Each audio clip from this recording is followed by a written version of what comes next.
Oh, hey guys, what's up? It's Adam here. I can't see the guy. Just got done watching the most horrendous piece of shit of a movie, which, in my opinion, is quite possibly. I'm not sure if it's like the worst, if you're counting like Hellraiser Revelations and Judgment, or even the remake for that matter. But I just got done watching the worst installment so far in the Hellraiser franchise. Let me set this up a little better. Yeah. Right off the bat, I'll fucking tell you which movie I'm talking about right now. I'm talking about the sixth installment into the Hellraiser series. Hellraiser Hellseeker, which came out in the year of 2002.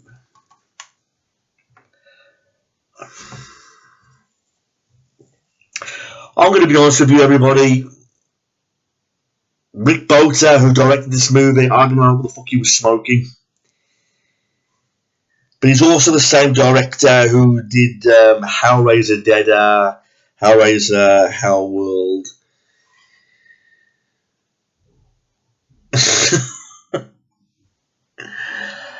Right off the bat, everybody, I'll be perfectly honest. I'm a big Hellraiser fanatic.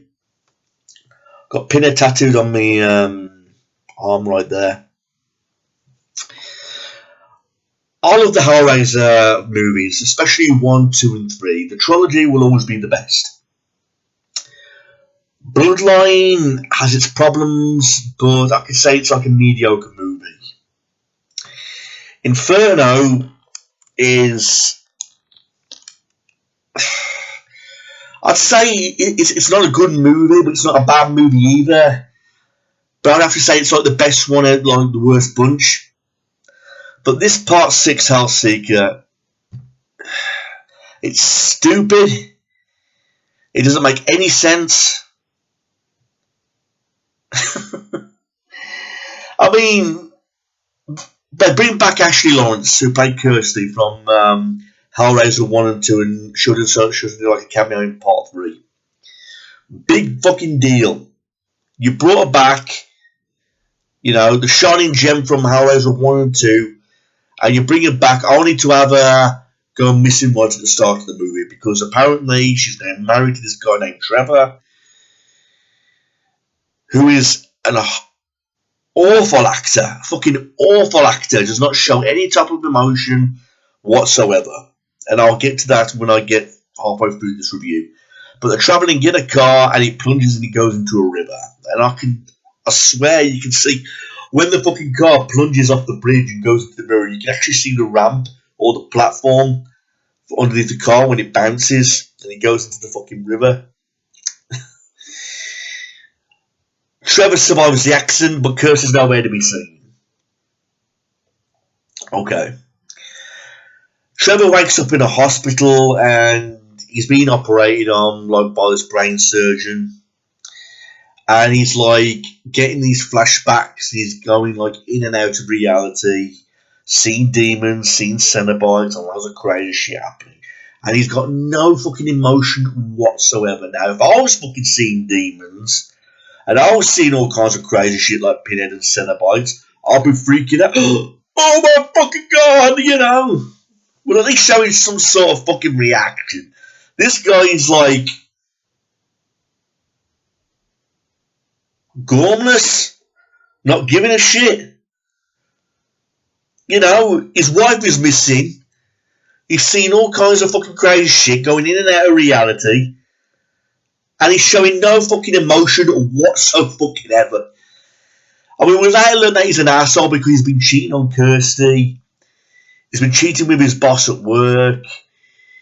He's been cheating with this other girl that's practically his neighbour. And he's been cheating with another fucking woman. So that's like 3 women who want to fuck him for some strange reason. He's not exactly a good catch or anything, but for some reason, all these women want to fuck this one particular guy. So he hasn't got a bad life whatsoever. I think that's one of the reasons why he's so gormless. Because he expects everything and everything good happening to him, so he's like, whatever, you know. when shit happens, like he imagines Pinhead putting one of his pins through somebody's throat. He's got a video camera where he sees people across the way. One minute he's seeing his Cenobites in this another apartment, and then when he looks at the camera, they're not there, etc. All that kind of stuff. But this movie is just like one big fucking bore fest, man. I mean, nothing good happens, nothing interesting happens. You get some good little effects, with the kills, but other than that, even the eel that comes out that guy's throat, poor CGI. Oh, he just come out of the water. I guess an eel went down his throat. Whoopie-doo. I mean, I'd have to say the worst part of the movie is something that Pinhead does in this movie. Because there's a scene in this movie where Ashley Lawrence's character Kirsty makes a deal with fucking Pinhead. And this is where Pinhead looks like a fucking retard because wake up, Pinhead. Kirsty is the same girl that tricked you in part 1. She made you lead to your demise in part 2, where she lured you into the room with Dr. Chenard, and Dr. Chenard killed you off. So that's twice Kirsty has got up or over on Pinhead. And then she makes a deal with Pinhead yet again. And Pinhead in number 2 was like, no more deals, Kirsty. It's your flesh we want to experience, not your skill at bargaining. So how come in this fucking movie he does a deal with her again where Kirsty says, I'll trade you my soul in exchange for 5 other souls? And Pinhead's like, interesting. So when is Pinhead going to wake up and realise that Kirsty's bad news? When is he going to fucking come to the reality that you don't make deals with Kirsty? Like he did in part 1 and part 2. Because in part 1 and part 2, that's what led to Pinhead's demise. So he's here again in part fucking 6, doing deals with Kirsty to exchange souls.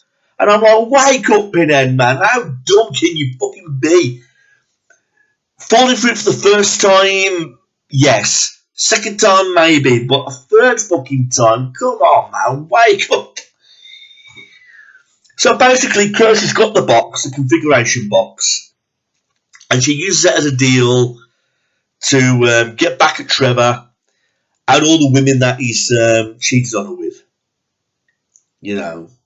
So it's making Kirsty look like the bad guy because it's like we get to a recording scene where Trevor for some reason is recording Kirsty in the car saying, open the box, open the box, open the box. And Kirsty's like, I trusted you, and I'm thinking, why doesn't she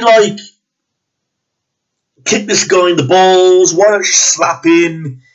She knows what the configuration box is like. She knows how it opens doors to the pleasures of heaven and hell, and it will make Pinhead rise. And he's there trying to say, open the box, open the box, open the box. And he's recording the whole fucking thing where Kirsty's saying, I trusted you, and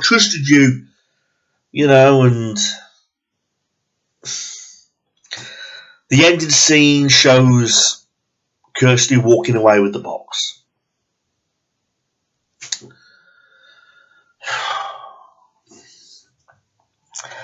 This movie, Hellseeker, all I can say is possibly the worst one out the series, if you're not counting Revelations or the remake. But again, they thought it was going to be icing on the cake just because I brought back Ashley Lawrence and Pinhead and Doug Bradley reprised his role as Pinhead for the 6th time. But again, this does not feel like a Hellraiser movie. It really doesn't. Do you remember when I said in part 5 where Inferno, when I say to you, it gets to a point now where they don't feel like Hellraiser movies. It feels like they're just random scripts, random movies. where they just alter a few things and say, "Oh, put Pinhead in it here and there," and then call it a Hellraiser movie. I mean, in Hellraiser 5, Doug Bradley said that wasn't meant to be a Hellraiser movie, but Hellseeker was a great example of that. It felt like a failed script, like a very four-barrel script. At least in Inferno, you get your dibs and dabs of good moments, dibs and dabs here, and I like the cop in Hellraiser Inferno. At least he showed emotion.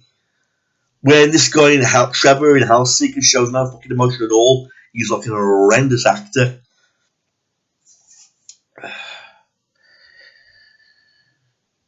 But again, just like all those other foul scripts, they just put Pinhead in there, called it a Hellraiser movie, and officially made it the 6th entry into the series. They thought, oh, the Hellraiser fans are going to appreciate this even more if we bring back Ashley Lawrence. Well, newsflash, she disappears at the start of the movie in the car crash. We don't see it till like halfway through the movie, and in the end, she's just walking away with a configuration box. And Pinhead is a retard for fucking making deals with Kirsty yet again, knowing full well that she was the reason why Pinhead got sent away in the first movie into the box, and in the second movie where he came to his demise from Dr. Chenard. He knows that fucking Kirsty is bad news, yet he makes deals with her yet again. I'm like, Pinhead, didn't you learn anything? You're supposed to be this mastermind. And then again, you start making deals with the same bitch that fucking led you to your demise in part 2, yet you're making fucking deals with her yet again. I'll trade you my soul for 5 other souls. Interesting. Fucking horrendous acting.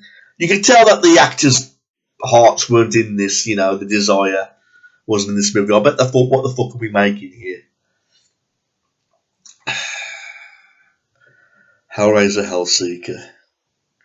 Thank God it's fucking over. And I actually watched this all the way through so I can rant on this movie, So yeah, I hate Hellseeker. It's definitely one of the worst ones in the bunch. I know Dead comes after this, but I think I recall that one being the most boring one. But Hellseeker, at the 3 ones that director directed. What was his name? Rick Bota, who directed these 3 movies. I have to say Hellseeker is definitely the worst one out of the 3. Hellworld, I do remember a few things I liked about that movie, but still overall a piece of shit, and it doesn't save the movie. But nothing saves the movie in Hellseeker whatsoever.